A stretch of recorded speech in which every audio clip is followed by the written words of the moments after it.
Údenie ma naozaj chytilo a tak som dnes pripravil a vyúdil americkú slaninu.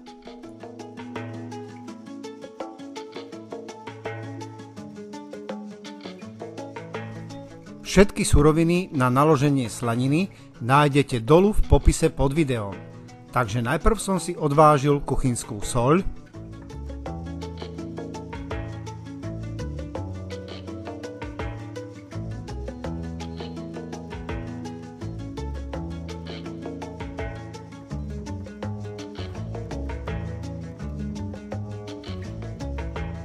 sušený cesnak,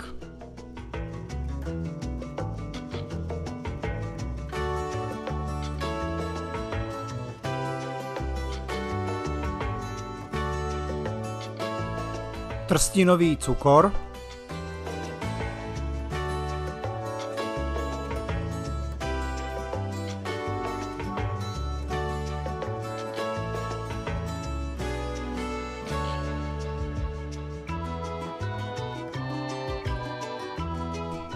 sušený tymián,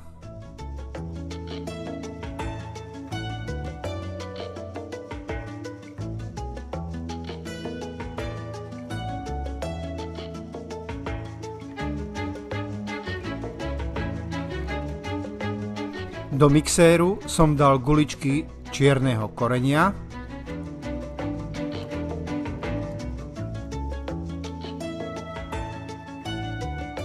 a bobkový list.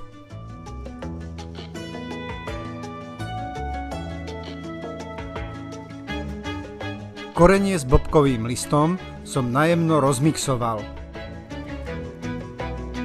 Samozrejme, ak chcete, môžete korenie a bobkový list rozdrviť v mažiari. Ja som ale lenivý a tak som zvolil túto jednoduchšiu cestu.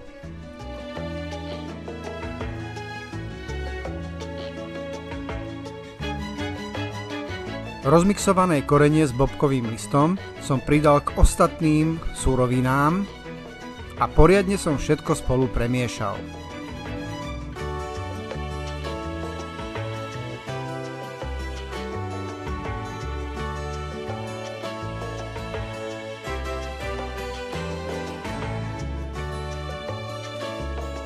Bravčový bok bez kostí a bez kože som potom napácoval koreniacou zmesou.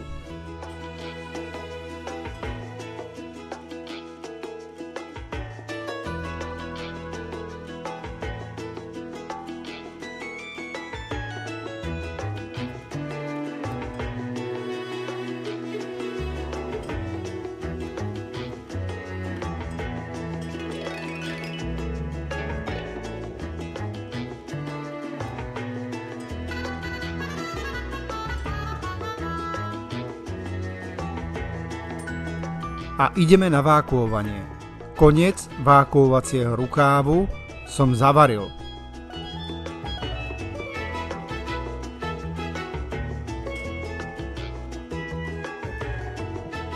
Vákuovací rukáv som si odstrihol na potrebnú dĺžku. Druhý koniec rukávu som ohol. Pre istotu som ohol koniec dvakrát. Napácovaný kus slaniny som vložil do vákuovacieho vrecka. Ak máte širšie vákuovacie vrecko, kľudne môžete doň dať viac kusov slaniny. Potom som ohnutý koniec rukávu poriadne utrel papierovou útierkou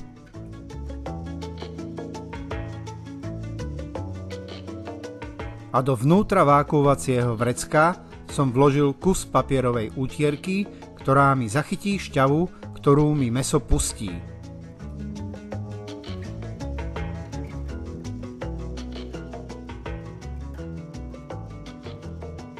No a teraz už iba odsejem vzduch z vákuovacieho vrecka.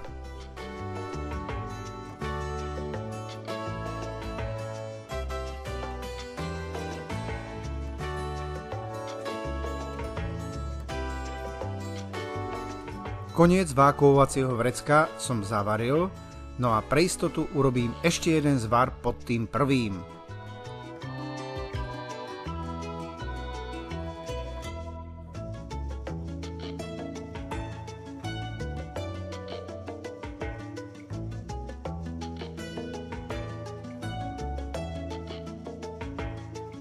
Slanina je zavákuovaná a teraz ju odložím na 3 týždne do chladničky.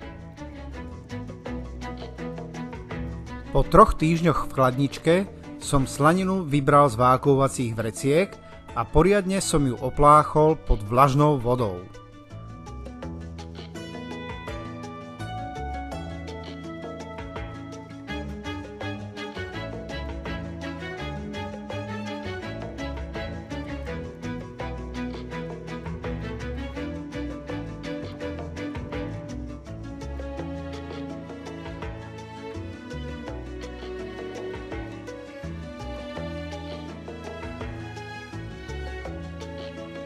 Umytú slaninu som poriadne osušil papierovou útierkou.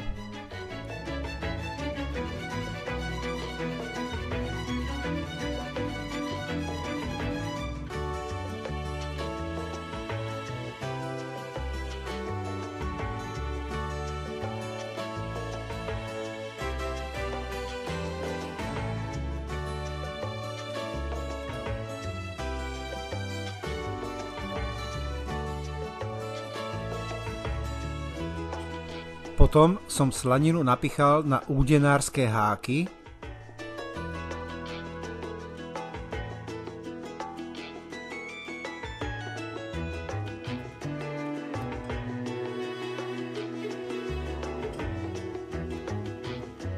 Vyhrievanie údiarne som nastavil na 70 stupňov.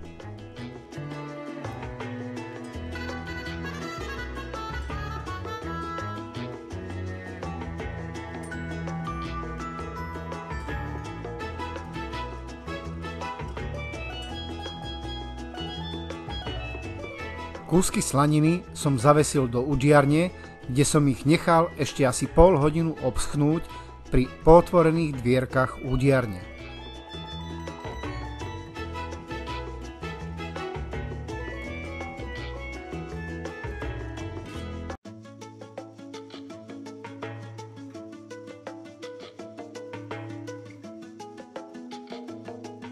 Do jedného kusa slaniny som zapichol sondu vpichového teplomeru.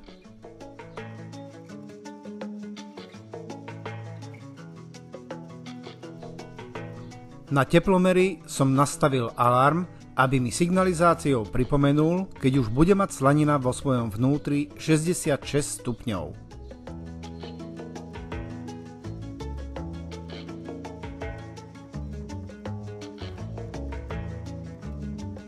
Rukou som skúsil, či je povrch slaniny suchý.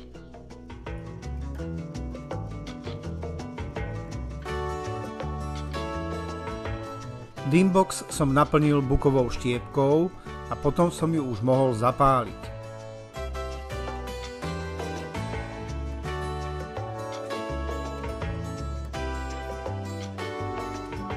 Na dimboxe som nadstavil taký jemnejší prietok vzduchu.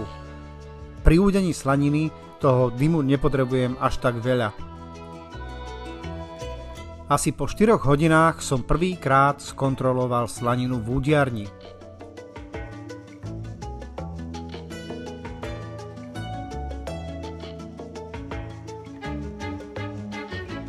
Po 4 hodinách údenia má slanina vo svojom strede 51 stupňov, takže ešte ju budem ďalej údiť, kým nedosiahne teplotu 66 stupňov. Ubehli ďalšie 3 hodiny a slanina dosiahla požadovanú teplotu. No a teraz už len vypnem dimbox a vyhrievanie a nechám slaninu ochladiť.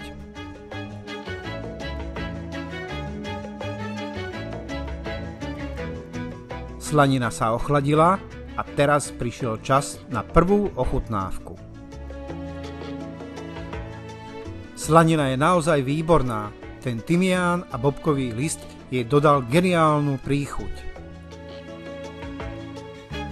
Aby som nezabudol, inšpiráciou na tento recept mi bolo video z kanála Bratman Tom.